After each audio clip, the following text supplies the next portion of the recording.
ኢትዮጵያና ኤርትራ ወደ ድርድሩ ያመሩ ይሆን? ሰላም የኢትዮ ፎከስ ቤተሰቦች፣ የዕለቱን መረጃ ይዘንላችሁ ቀርበናል። አብራችሁን ቆዩ።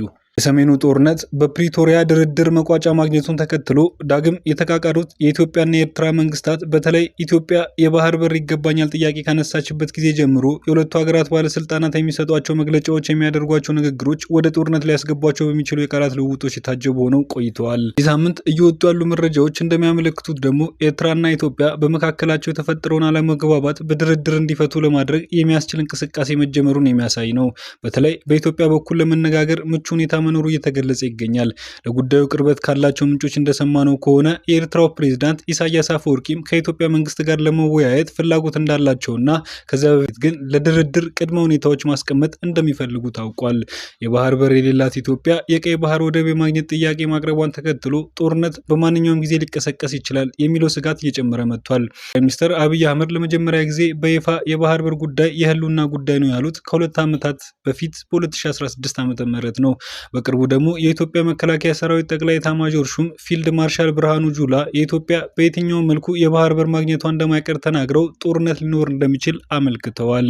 በኤርትራ ስር ከሚገኙ ወደቦች አንዱ የሆነውና ለኢትዮጵያ በቅርብ ርቀት ላይ የሚገኘው የአሰብ ወደብ ከኢትዮጵያ ድንበር 60 ኪሎ ሜትር ብቻ የሚርቅ ነው። ኤርትራ ነፃነቷን ያወጀችው በ1985 ዓ.ም ሲሆን ከዛ ጊዜ ጀምሮ ኢትዮጵያ ወደብ አልባ ሆና ቀርታለች። በሁለቱ ሀገራት መካከል በድንበር ይገባኛል ውዝግብ ምክንያት 1990 እስከ 1992 ዓመት ጦርነት ተካሂዶ ወደ 100 ሺህ የሚጠጉ ሰዎች ሞተዋል። ሁለቱ ሀገራት ለረጅም ጊዜ ውጥረት ውስጥ ከቆዩ በኋላ ጠቅላይ ሚኒስትር አብይና የኤርትራ ፕሬዝዳንት ኢሳያስ አፈወርቂ ከ2010 እስከ 2016 ዓ.ም ድረስ ወዳጆች ነበሩ። በዚህ ዓመት መጀመሪያ ላይ ጠቅላይ ሚኒስትር አብይ አህመድ ኢትዮጵያ የኤርትራ ነፃ ሀገር መሆኑን ተከትሎ ወደብ ያጣችበት ስህተት ነገ ይታረማል ሲሉ ተናግረዋል። ሁለቱ ሀገራት ለድርድር ከተቀመጡ የአሰብ ጉዳይ በውይይት ሊስተካከልና ሊታረም እንደሚችል የፖለቲካ ተንታኞች ይናገራሉ። በኬንያ የኢትዮጵያ አምባሳደር የሆኑት ጄኔራል ባጫ ደበሌ አሰብ የኢትዮጵያ ሀብት መሆኑን ገልጸው በኃይል ይመለሳል ብለዋል። አሁን አሰብ የኛ ነው አይደለም የሚለው አይደለም፣ እንዴት እናስመልሰዋለን የሚለው ነው ሲሉ አዲስ ፓራዳይም ለተባለ ዩቲዩብ ቻናል ባለፈው ጥቅምት መጨረሻ ላይ በሰጡት ቃለ ምልልስ ላይ ተናግረዋል። መስከረም 11 2018 ዓ.ም የጦር ኤታማዦር ሹም ፊልድ ማርሻል ብርሃኑ ጁላ ለሰራዊቱ ከፍተኛ መኮንኖች የኢትዮጵያን የባህር በር ያሳጡ አገራትን እንደሚወጉ ኤርትራን በተዘዋዋሪ በመጥቀስ ተናግረዋል። ህዝባችን አሁን 130 ሚሊዮን ነውና በሚቀጥለው 25 ዓመታት 200 ሚሊዮን ይደርሳል። እንዴት ሆኖ የ2 ሚሊዮን የኤርትራ ህዝብ ፍላጎት የ200 ሚሊዮን የኢትዮጵያን ህዝብ ፍላጎት ይደፈጥጣል ሲሉ ተናግረዋል። አክለውም የመከላከያ ኃይላችንን እናጠናክራለን፣ እድገታችንን እናፋጥናለን እና የባህር በር ማግኘታችንን እናረጋግጣለን ብለዋል። ባለፈው ዓመት ነሐሴ ወር መጨረሻ ላይ ደግሞ የወታደራዊ ዲፕሎማሲ ኃላፊ የሆኑት ሜጀር ጄኔራል ተሾመ ገመቹ ኢትዮጵያ የአሰብ ወደብ ባለቤትነትን ሲያስረዱ ማንኛውም ዋጋ ሊከፈለት የሚገባ ሲሉ ገልጸውታል። አሰብ በቀይ ባህር ላይ ነው የሚገኘው፣ ለህልውናችን አስፈላጊ የሆነ ማንኛውም ዋጋ ሊከፈለት የሚገባ ነገር ሆኗል ነበር ያሉት ጄኔራሉ። የመከላከያ ምህንድስና ክፍል ኃላፊ የሆኑት ጄኔራል ደስታ አብቼ ከፍተኛ ወታደራዊ መኮንኖች በተሰበሰቡበት የቀይ ባህር በር ለማግኘት በየዕለቱ እየተቃረብን ነው ሲሉ ተናግረዋል። ይህንን ማድረግ የባህር በር ማግኘት ተልዕኮን የሚሸከም አስተማማኝ ኃይል መገንባት አለብን እና ለዚህም ነው ዕለት በዕለት ወደዚያ እየተቃረበን ያለ ነው ብለዋል። ከኢትዮጵያ ወገን በቀይ ባህር የባህር በር የማግኘት ፍላጎት በተደጋጋሚ ቢሰማም የኤርትራ መንግስት ምላሽ ግን የማስታወቂያ ሚኒስትሩ የማነ ገብረ መስቀል በኤክስ ገጻቸው ላይ በሚለጥፉት አጭር መልእክት የተወሰነ ነው። ኢትዮጵያ የባህር በር ለማግኘት የምታቀርበውን ጥያቄ አደገኛ ነው በማለት ውድቅ ያደረጉት ሚኒስትሩ የድንበር መንጠቅ መርዛማ አጀንዳ ሲሉ ኮንነውታል።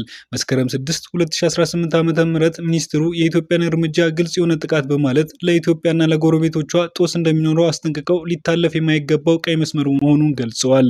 ብዙም ሲናገር የማይደመጠው የኤርትራ መከላከያ ህዳር መጀመሪያ ላይ የኢትዮጵያ መሪዎች ህዝቡን ወደ ጦርነት አዘቅት መጎተት እንዲያቆም አስጠንቅቋል። ጦሩ አክሎም ቀይ መስመሩን የሚያልፍ ማንኛውም አካል ለመማር ዳግም ዕድል የማይሰጥ አዘቅት ውስጥ ራሱን እየከተተ ነው ሲል አስጠንቅቋል። ሁለቱን ሀገራት በሚያዋስኑ አካባቢዎች ግዙፍ የሆኑ ወታደራዊ እንቅስቃሴዎች ስለመኖራቸው ምንም የተዘገበ ነገር የለም።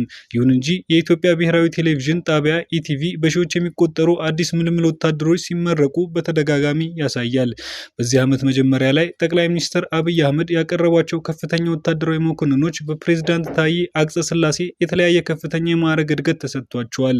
ቅዳሜ መስከረም 10 2018 ዓ.ም ወታደራዊ ሹመት ያገኙ 66 ከፍተኛ ወታደራዊ መኮንኖች ሲሆኑ አራቱ የሙሉ ጄኔራልነት ማዕረግ ተሰጥቷቸዋል። ጦሩ በተጨማሪም አዲስ የተገኙ ወታደራዊ መሳሪያዎችን፣ ተተኳሾችን ጨምሮ ታንኮችን እንዲሁም የታጠቁ ተሽከርካሪዎችን በብሔራዊ በዓላት ሀገራት ወቅት ለእይታ አቅርቧል።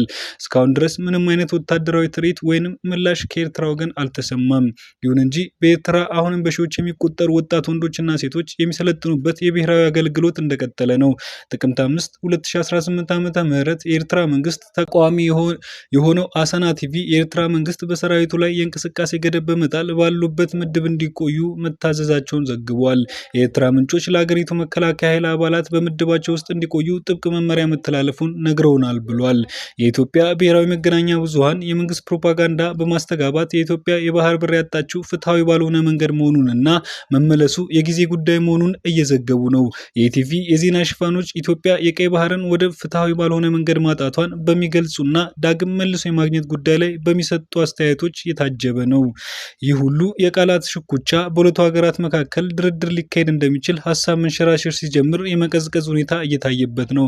ቅድመ ጦርነት የሚካሄዱ ድርድሮች ሀገርን ከውድመትና የሰውንም ሕይወት ከመጥፋት የመታደግ አቅማቸው ከፍተኛ ነው። ስለዚህ ሚዲያዎችና አክቲቪስቶች ሁለቱ ሀገራት በሰጥቶ መቀበል ላይ የተመሰረተና ሁሉም አሸናፊ ሊሆኑ የሚችሉበት ውይይት እንዲካሄድ ለማድረግ ጊዜያቸውንና ሀብታቸውን ያንዣበበውን ጦርነት ዳመናን መበተን ይችላሉ።